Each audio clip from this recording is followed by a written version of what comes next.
તો મારા કલેજાઓ ગણિતના પહેલા લેક્ચરમાં તમારા બધાનું સ્વાગત છે અને અત્યારે આપણે ગણિતમાં સંખ્યા ચેપ્ટર સૌથી પહેલા ભણવાનું છે. તો ચાલો હું તમને આજે સંખ્યા ચેપ્ટર ભણાવીશ અને સંખ્યા ચેપ્ટરમાં આપણે સંખ્યાના પ્રકાર ભણવાના છે. તો ચાલો સૌથી પહેલા સંખ્યાના પ્રકારમાં જોઈએ તો પ્રાકૃતિક સંખ્યા. પ્રાકૃતિક સંખ્યાને n વડે દર્શાવવામાં આવે છે.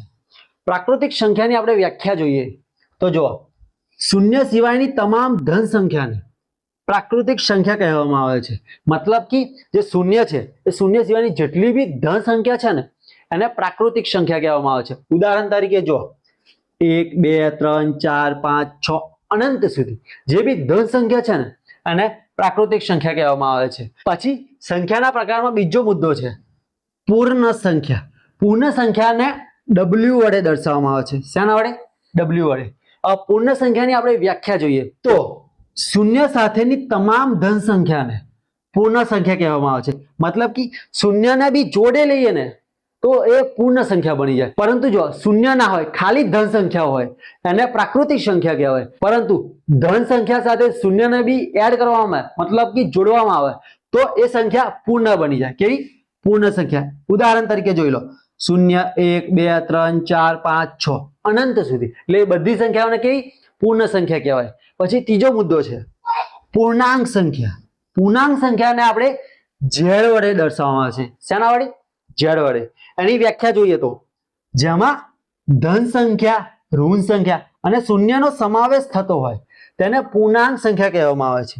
જે બધી સંખ્યાઓનો સમાવેશ કરતો હોય મતલબ કે ઋણ ધન અને શૂન્ય એટલે બધી સંખ્યાઓનો સમાવેશ કરતો હોય ને એ સંખ્યાને પૂર્ણાંક સંખ્યા કહેવામાં આવે છે.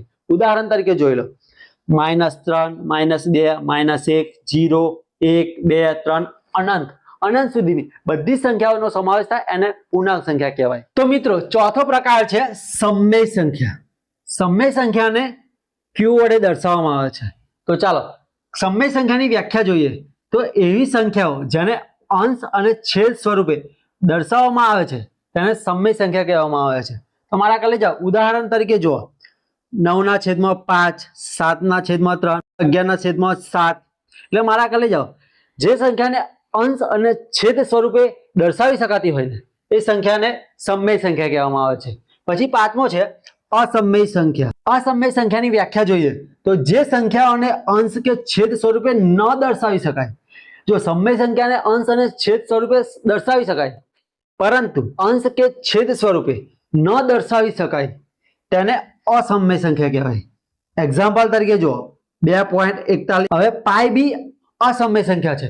જ્યારે પાઈનું 22.7 લખવામાં આવે ત્યારે એ સમમેય સંખ્યા બની જાય પરંતુ એને પોઈન્ટમાં જ્યારે લખવામાં આવે એને અસમમેય સંખ્યા કહેવાય. એટલે પાઈ પણ જોજો તમે આનું સાદું રૂપ આપવા જશો ને તો બહુ પોઈન્ટ પછી જવાબ આવશે એટલે એને અસમમેય સંખ્યા કહેવાય. પરંતુ 22/7 લખીએ તો એ સમમેય સંખ્યા બની જાય પરંતુ પાઈ જે છે ને એ અસમમેય સંખ્યા છે. પછી જુઓ બીજું એક ઉદાહરણ છે 7. એ જ્યારે વર્ગમૂળની અંદર કોઈ બી સંખ્યા હોય ને તો બી એ સંખ્યા અસમમેય સંખ્યા છે. તો મારા ખગીના આ બધું નોટ કરી લેજો. તો મિત્રો પછી છે સંખ્યાના અન્ય પ્રકારો. અન્ય પ્રકારમાં છે સૌથી પહેલા એકી સંખ્યા.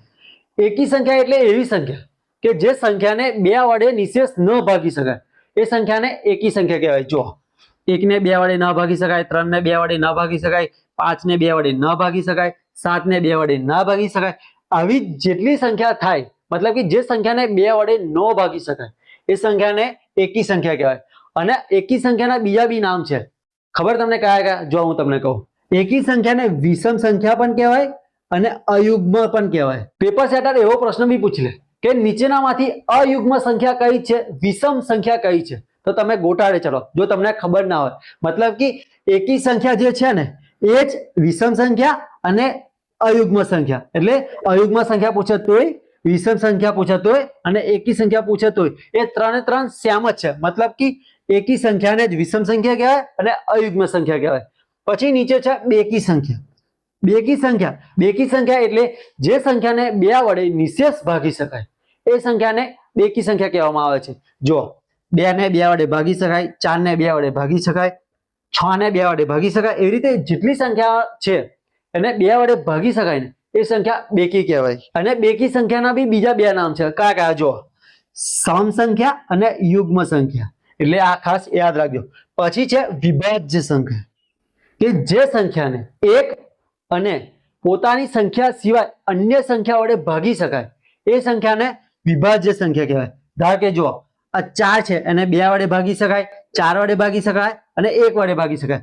1 અને 4 તો ભાગી શકાય, પરંતુ અન્ય બીજી એટલે કે 2 વડે બી ભાગી શકાય.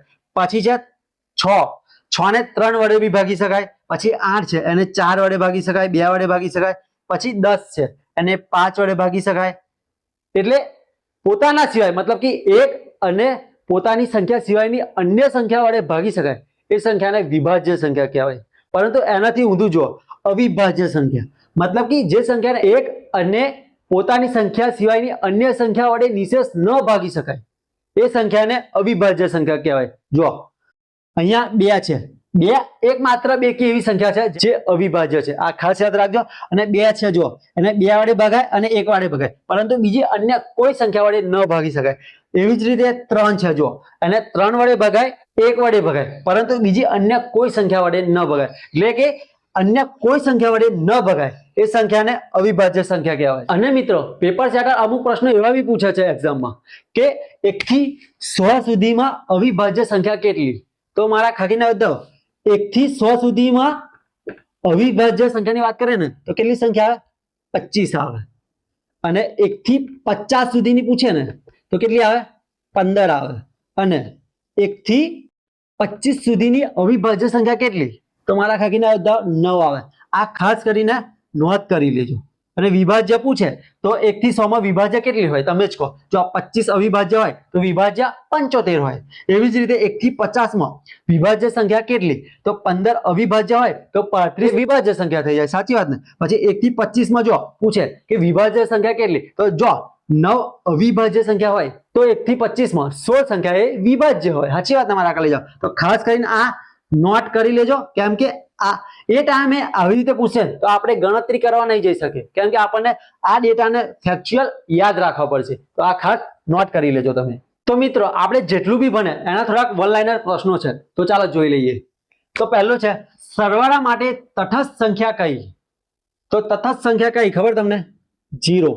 તમે કોઈ બી સંખ્યાને 0 સાથે સરવાળો કરો તો એનો એ જ જવાબ આવે. પછી છે ગુણાકાર માટે તટસ્થ સંખ્યા કઈ? તો 1 આવે. મતલબ કે કોઈ બી સંખ્યાને તમે 1 સાથે ગુણાકાર કરો તો જવાબ એનો એ જ આવે. પછી છે સૌથી નાની પ્રાકૃતિક સંખ્યા કઈ? તો મારા ખાખીના તો પૂર્ણ સંખ્યા હોય ને તો 0 આવે, પરંતુ સૌથી નાની પ્રાકૃતિક સંખ્યા કઈ આવશે? 1 આવશે. પછી છે સૌથી નાની અને એકમાત્ર બેકી અવિભાજ્ય સંખ્યા એટલે 2 આવશે. તો આ ખાસ યાદ રાખજો. આ પ્રશ્ન પૂછાય જ છે મોસ્ટ ઓફ ઘણી બધી એક્ઝામમાં આ પ્રશ્ન પૂછાયો છે કે સૌથી નાની અને એકમાત્ર બેકી અવિભાજ્ય સંખ્યા કઈ? તો આ 2 આવશે. પછી સૌથી નાની વિભાજ્ય સંખ્યા કઈ આવશે? 4 આવશે. તો મારા ખાખીના તો આજનો લેક્ચર આપણે આટલા સુધી રાખીએ છીએ અને આવનારા નવા વિડીયોમાં સંખ્યાનું આપણે વિભાજ્યતાની ચાવી વિશે ભણવાનું છે. તો તમે બી જો આ વિડીયો પસંદ આવ્યો હોય તો લાઈક, શેર અને સબસ્ક્રાઇબ કરી દેજો. અને હાઇપનું ઓપ્શન હવે આવી ગયું છે તો હાઇપ બી કરી દેજો. તો હાલો હવે મળીએ નવા લેક્ચરમાં અને કમેન્ટ કરીને કહેજો કે આ લેક્ચર કેવો લાગ્યો અને મેં કેવું બનાવ્યું. કમેન્ટ કરજો અને તમારું કેવું કે ઓપિનિયન મને કહેજો. કંઈ રહી જતું હોય તો બી કમેન્ટ કરજો. આપણે આવનારા નવા લેક્ચરમાં કવર કરી લઈશું.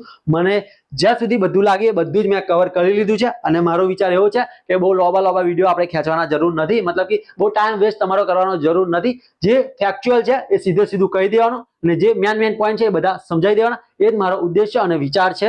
તો હાલો હવે મળીએ. Big thank you for being here. बहुत बहुत धन्यवाद.